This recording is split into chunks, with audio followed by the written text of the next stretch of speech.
आज की इस वीडियो में बात करने वाले एसएससी एमटीएस 2024 के कुछ इम्पोर्टेंट क्वेश्चन जो कि आपके एग्ज़ाम के लिए काफ़ी इम्पोर्टेंट रहने वाले हैं। तो चलिए वीडियो को शुरू करते हैं। सबसे पहला सवाल में पूछा गया है कि हड़प्पा सभ्यता की खोज किसने की थी। तो हड़प्पा सभ्यता की खोज दयाराम साहनी ने किया था। और कब किया था? तो उन्होंने 1921 में हड़प्पा सभ्यता की खोज किया था। तो अगर डेट पूछा जाता है तो 1921 सही जवाब हो जाएगा। नेक्स्ट सवाल में पूछा है कि वह शासक जिसने एक सच्चे जैन मुनि की तरह उपवास के द्वारा शरीर त्याग दिया वह कौन था। तो इसका सही जवाब हो जाएगा चंद्रगुप्त मौर्य ने। नेक्स्ट सवाल में पूछा गया कि तराइन का प्रथम युद्ध किसके मध्य लड़ा गया था। आखिर किसके बीच में तराइन का प्रथम युद्ध लड़ा गया था। तो आपको बता दो कि मोहम्मद गोरी और पृथ्वीराज चौहान के बीच जो तराइन का पहला युद्ध हुआ था उन्हीं के बीच हुआ था। और ये कब लड़ा गया था? तो यह 1191 ईस्वी में लड़ा गया। अगर पूछा जाता है कब लड़ा गया था तो 1191 ईस्वी सही हो जाएगा। वही पूछा जाता है कि तराइन का दूसरा युद्ध कब लड़ा गया था तो यह 1192 ईस्वी में लड़ा गया था। और किसके बीच लड़ा गया था? तो मोहम्मद गोरी और पृथ्वीराज चौहान के बीच ही लड़ा गया था। लेकिन जो 1191 में जो युद्ध लड़ा गया था तराइन का युद्ध, उसमें मोहम्मद गोरी हार जाता है और जो पृथ्वीराज चौहान रहता है वो जीत जाता है। लेकिन जो 1192 का युद्ध होता है उसमें मोहम्मद गोरी जीत जाता है और यहाँ पर पृथ्वीराज चौहान हार जाता है। नेक्स्ट सवाल में पूछा गया है कि बंगाल को मुगल साम्राज्य से पृथक कर स्वतंत्र किया। तो आखिरकार बंगाल को मुगल साम्राज्य से पृथक कर स्वतंत्र किसने किया था? तो इसका सही जवाब हो जाएगा मुर्शिद कुली खान ने। नेक्स्ट सवाल में पूछा गया कि विधवा पुनर्विवाह कानून कब बना था। तो विधवा पुनर्विवाह कानून 1856 ईस्वी में बना था। अगले सवाल में पूछा गया कि अंग्रेजों ने फूट डालो और शासन करो की नीति कब अपनाई थी। वैसे तो अंग्रेज ने फूट डालो और शासन करो की नीति से ही भारत में ही यहाँ पर शासन किया था, लेकिन यह कब अपनाया गया था? तो यह अपनाया गया था 1858 ईस्वी के बाद से। नेक्स्ट सवाल में पूछा गया कि इंग्लैंड में गृह युद्ध कितने वर्षों तक चला था। तो इंग्लैंड में गृह युद्ध 7 वर्षों तक चला था। अगले सवाल में पूछा है कि आर्य भारत में कहाँ से आए थे। तो आर्य भारत में केंद्रीय एशिया से आए थे। नेक्स्ट सवाल में पूछा है कि किस अवधि में रामायण एवं महाभारत की रचना हुई थी। तो महाभारत और रामायण की रचना आर्य अवधि में की गई थी। और आपको बता दूं कि जो रामायण का प्राचीन नाम है वो यहाँ पर है आदि काव्य। आदि काव्य, इसको रामायण का प्राचीन नाम से जाना जाता है। इसके अलावा महाभारत का प्राचीन नाम की बात करें तो महाभारत का प्राचीन नाम है जय संहिता। आप याद रखिएगा, अगर महाभारत का प्राचीन नाम पूछता है तो जय संहिता सही जवाब हो जाएगा और रामायण का पूछता है तो आदि काव्य हो जाएगा। अगले सवाल में पूछा गया कि गुप्त समाज की स्थापना किसने किया था।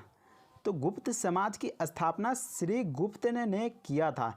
लेकिन यहाँ पर देख सकते हैं श्री गुप्त ऑप्शन में नहीं दिया गया है। तो अगर ऐसे में श्री गुप्त ऑप्शन में नहीं दिया जाता है तो इसका जवाब हो जाएगा चंद्रगुप्त प्रथम। अगले सवाल में पूछा गया कि पानीपत के दूसरी लड़ाई किसके बीच लड़ी गई थी। तो पानीपत का जो दूसरा युद्ध हुआ था वह अकबर और हेमू के बीच लड़ा गया था। और कब लड़ा गया था? तो 5 नवंबर 1556 ईस्वी में लड़ा गया था। अगर डेट पूछा जाता है कि पानीपत का दूसरी लड़ाई कब लड़ा गया था तो 5 नवंबर 1556 हो जाएगा। नेक्स्ट सवाल में पूछा गया कि मोहम्मद गोरी कहाँ का शासक था। तो मोहम्मद गोरी अफगानिस्तान का शासक था। अगले क्वेश्चन में पूछा गया कि मस्तानी किस शासक की प्रेयसी थी। तो इसका सही जवाब हो जाएगा बाजीराव पेशवा। नेक्स्ट सवाल में पूछा गया कि बिहार प्रदेश को किस मुस्लिम शासक ने सर्वप्रथम जीता था। तो बिहार प्रदेश को सर्वप्रथम जीतने वाला मुस्लिम शासक कौन था? तो वह था बख्तियार खिलजी। अगले क्वेश्चन में पूछा गया कि मुगल काल में सर्वप्रथम किस शहर में अंग्रेजों ने अपने कारखाने स्थापित किए थे।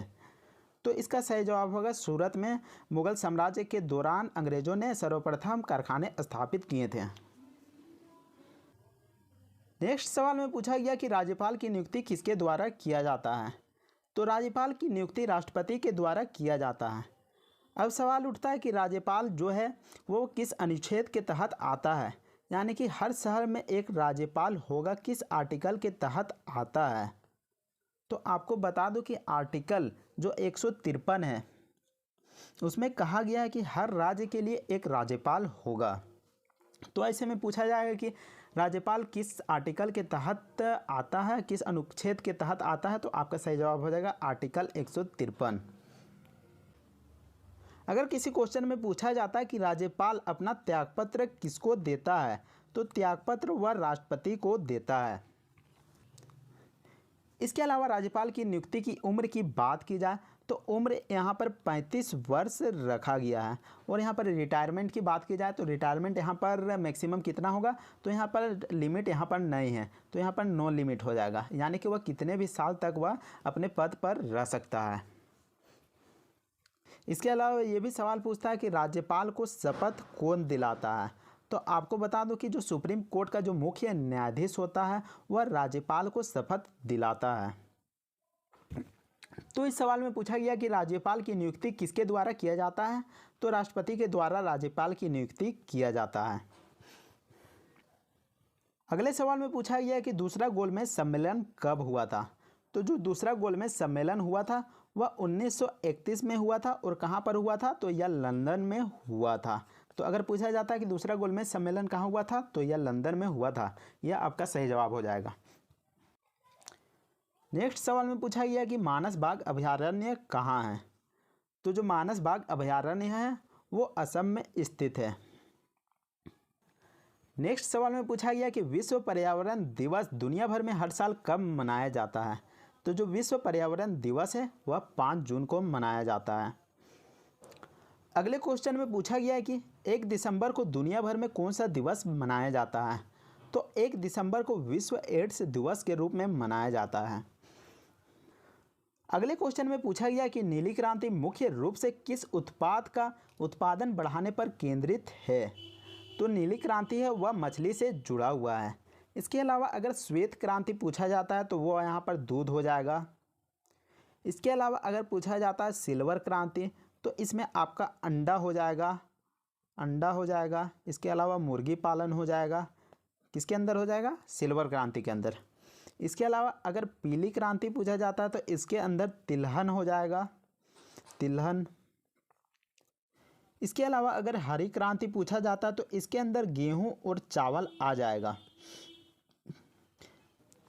अगर काली क्रांति पूछा जाता है तो इसके अंदर कच्चा तेल आ जाएगा, कच्चा तेल यानी कि क्रूड ऑयल। अगर ग्रे क्रांति पूछा जाता है तो इसके अंदर उर्वरक आ जाएगा यानी कि फर्टिलाइजर। अगले क्वेश्चन में पूछा गया कि सौरमंडल में किस ग्रह को भोर का तारा कहा जाता है। तो इसका सही जवाब हो जाएगा शुक्र को। नेक्स्ट सवाल में पूछा है कि भारतीय संविधान के जनक के रूप में किसे जाना जाता है। तो भारतीय संविधान के जनक के रूप में डॉक्टर भीमराव अंबेडकर को जाना जाता है। इसके अलावा बहुत सारे क्वेश्चंस में पूछा जाता है कि आखिर संविधान बनने का जो समय था, आखिर संविधान कितने समय में बनाया गया था, कितना समय लग गया था संविधान को बनाने में। तो जो समय लग गया था वो लगा था 2 साल 11 महीने और 18 दिन। तो अगर सवाल पूछता है कि संविधान बनाने में कितना समय लगा था तो 2 साल 11 महीने और 18 दिन लगे थे। अगले क्वेश्चन में पूछा गया कि भारतीय संविधान के किस संशोधन अधिनियम ने पंचायतों की शुरुआत की थी। तो इसका सही जवाब हो जाएगा 73वां संविधान संशोधन। और अगर पूछा जाता है 73वां संविधान संशोधन कब हुआ था, तो यह हुआ था 1992 ईस्वी में। नेक्स्ट क्वेश्चन में पूछा गया है कि ध्वनि की पिच तरंग के किस गुण पर निर्भर करती है। तो जो ध्वनि की पिच तरंग है वो आवृत्ति पर निर्भर करती है। तो पहला सवाल में पूछा गया कि संविधान का अनुच्छेद 370 किससे संबंधित है। तो आपको बता दूं कि अनुच्छेद 370 जम्मू कश्मीर से संबंधित है। अगले सवाल में पूछा गया कि अनुच्छेद 19 किस अधिकार से संबंधित है। तो अनुच्छेद 19 भाषण और अभिव्यक्ति की स्वतंत्रता से संबंधित है। अगले सवाल में पूछा गया कि अनुच्छेद 14 किससे संबंधित है। तो अनुच्छेद 14 आपका समानता का अधिकार से संबंधित है। नेक्स्ट सवाल में पूछा गया है कि अनुच्छेद 21 एक किस अधिकार की बात करता है। तो अनुच्छेद 21 ए शिक्षा के अधिकार से संबंध है। अगले क्वेश्चन में पूछा गया कि अनुच्छेद 32 किस अधिकार की गारंटी देता है। तो अनुच्छेद 32 संवैधानिक उपचारों का अधिकार की गारंटी देता है, जिसे भीमराव अंबेडकर संविधान की आत्मा भी कहते हैं अनुच्छेद 32 को। अगले क्वेश्चन में पूछा गया कि अनुच्छेद 51 एक किससे संबंधित है। तो यह मौलिक कर्तव्य से संबंधित है। नेक्स्ट सवाल में पूछा गया कि अनुच्छेद 24 क्या निषिद्ध करता है। तो अनुच्छेद 24 के तहत बाल श्रम को यहाँ पर दर्शाया गया है। अनुच्छेद 24 में शोषण के विरुद्ध अधिकार है, जो कि 23 में भी है और 24 में भी है।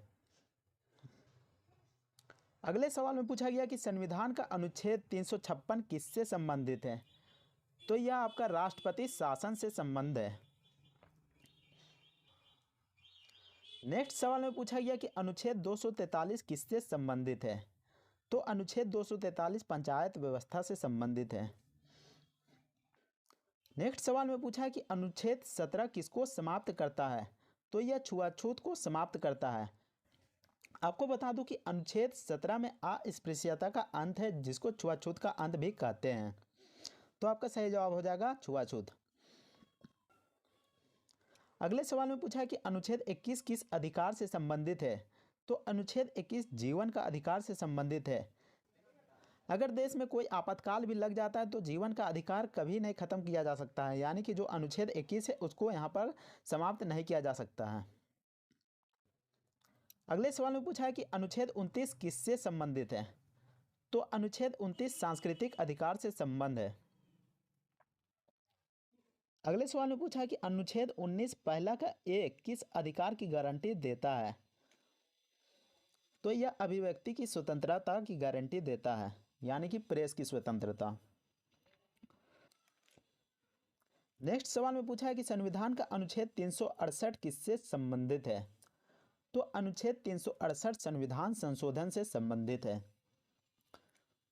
नेक्स्ट सवाल में पूछा है कि अनुच्छेद 12 किसकी परिभाषा है।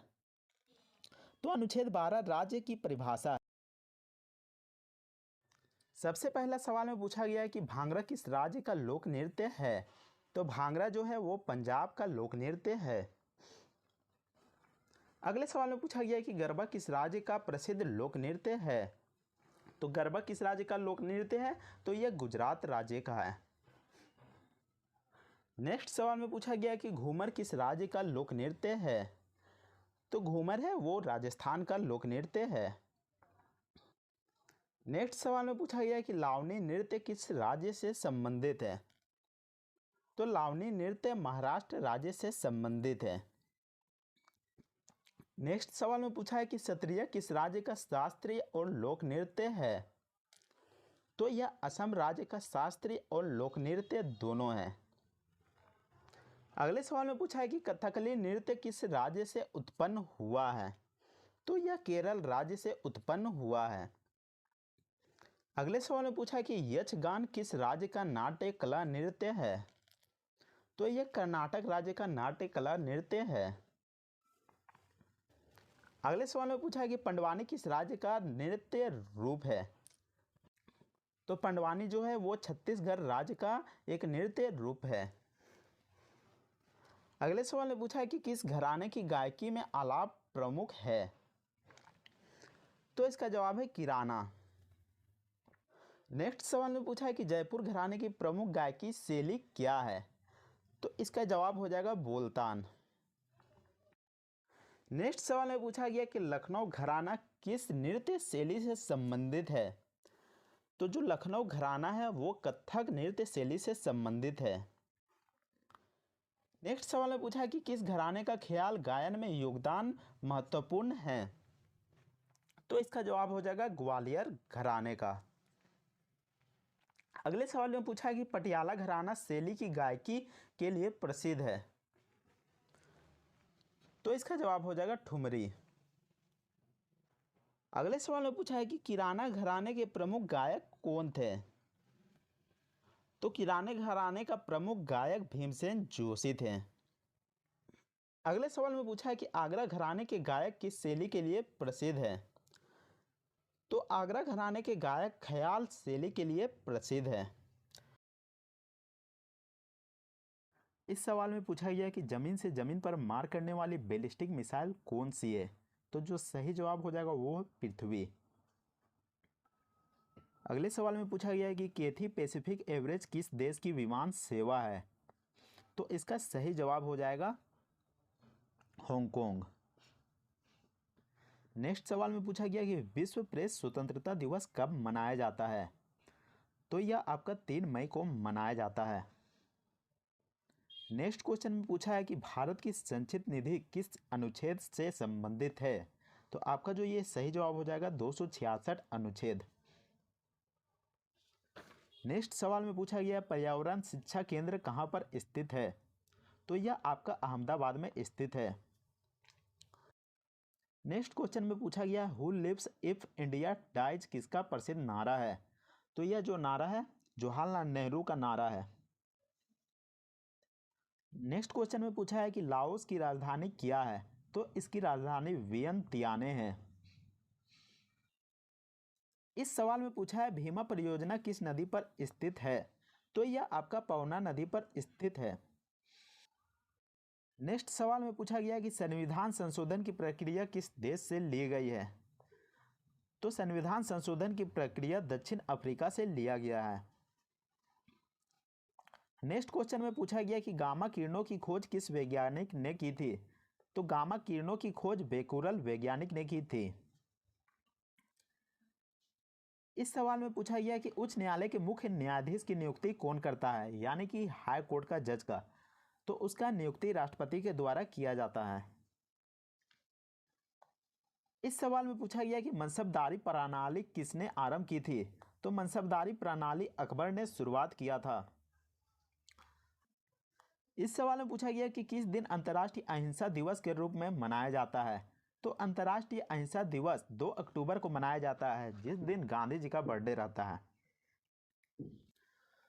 अगले क्वेश्चन में पूछा गया कि बाबूजी के उपनाम से किन्हें याद किया जाता है।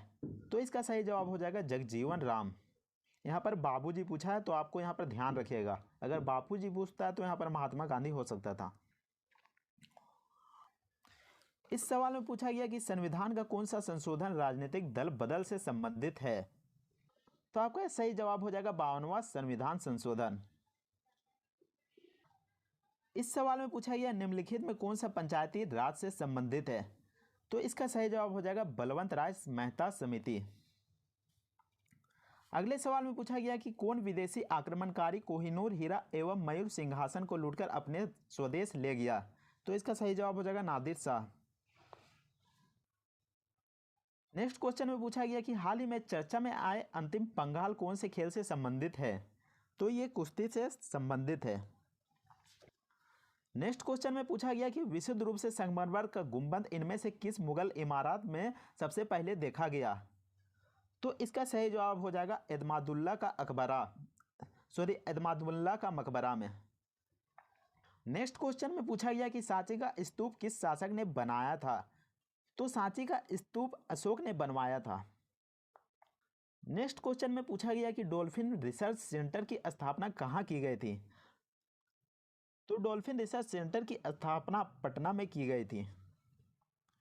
अगले सवाल में पूछा गया कि भारतीय संविधान के अनुसार निम्न में से कौन सा मूल अधिकार नहीं है। तो मूल अधिकार कौन सा नहीं है। तो सूचना का अधिकार आपका मूल अधिकार नहीं है। अगले क्वेश्चन में पूछा गया कि ग्रीन पार्क स्टेडियम कहां पर स्थित है।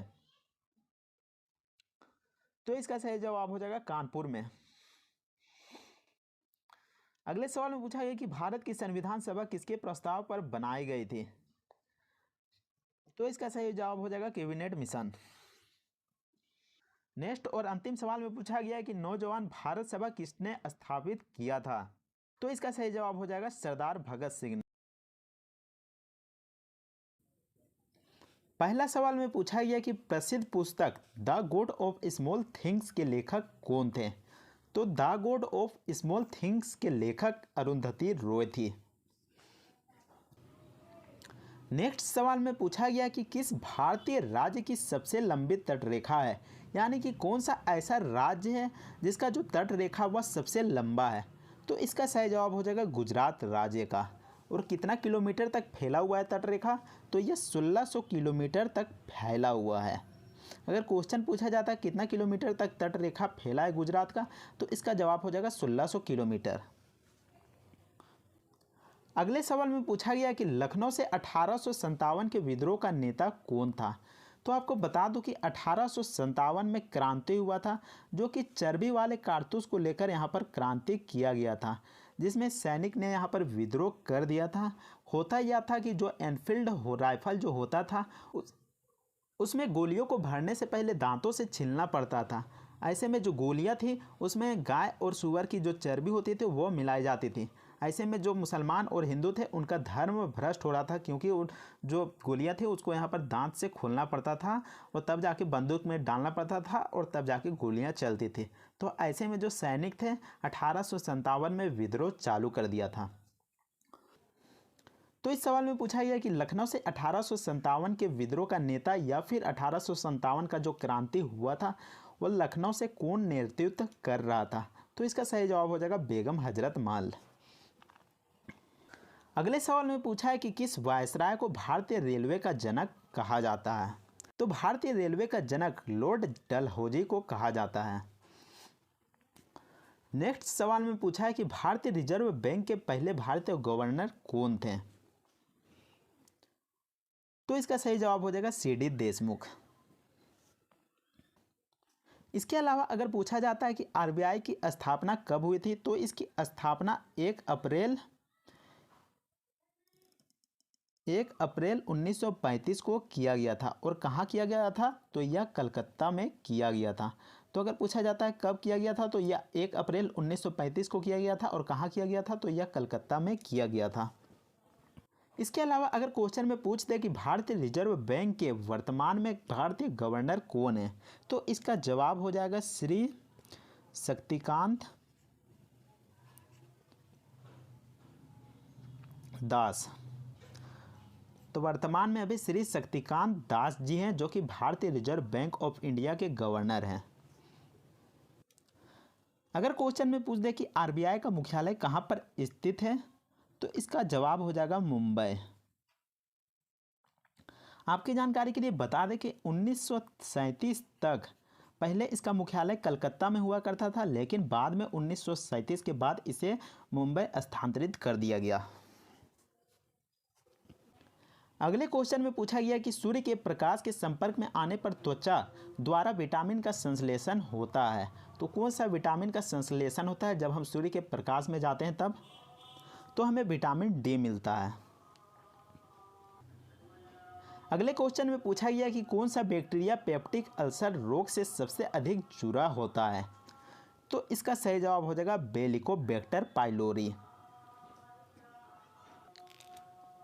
नेक्स्ट क्वेश्चन में पूछा गया कि मस्तिष्क का कौन सा भाग शरीर के तापमान को नियंत्रित करने के लिए जिम्मेदार है। तो इसका सही जवाब हो जाएगा हाइपोथैलेमस। नेक्स्ट क्वेश्चन में पूछा गया कि मानव शरीर में सबसे बड़ा अंग कौन सा है। तो यहाँ पर कंफ्यूज बहुत सारे लोग हो जाते हैं और यहाँ पर यकृत में क्लिक कर देते हैं, लेकिन आपका जो सही जवाब हो जाएगा वो यहाँ पर त्वचा हो जाएगा। अगले क्वेश्चन में पूछा गया कि रक्त में प्लेटलेट्स का क्या कार्य है। तो इसका जो कार्य है वह है रक्त का थक्का जमना। नेक्स्ट क्वेश्चन में पूछा गया कि निम्नलिखित में कौन उच्च रक्तचाप की जटिलता है। तो इसका सही जवाब हो जाएगा स्ट्रोक। अगले क्वेश्चन में पूछा गया कि रक्त का थक्का जमने के लिए कौन सा विटामिन आवश्यक है। तो रक्त का थक्का जमने के लिए विटामिन के का होना बहुत ही ज़्यादा जरूरी है। अगले क्वेश्चन में पूछा गया कि कौन सा हार्मोन रक्त में कैल्शियम की मात्रा को नियंत्रित करता है। तो रक्त में कैल्शियम की मात्रा को नियंत्रित करने का काम पैराथायरॉयड हार्मोन करता है। अगले क्वेश्चन में पूछा गया कि एक वयस्क के लिए समान श्वसन दर क्या है। तो एक वयस्क व्यक्ति के लिए समान श्वसन दर प्रति मिनट 12 से 20 सांसें हैं। नेक्स्ट क्वेश्चन में पूछा गया कि तपेदिक यानी कि ट्यूबरकुलोसिस की रोकथाम के लिए निम्नलिखित में से कौन सा टीका लगाया जाता है। तो इसका सही जवाब हो जाएगा BCG।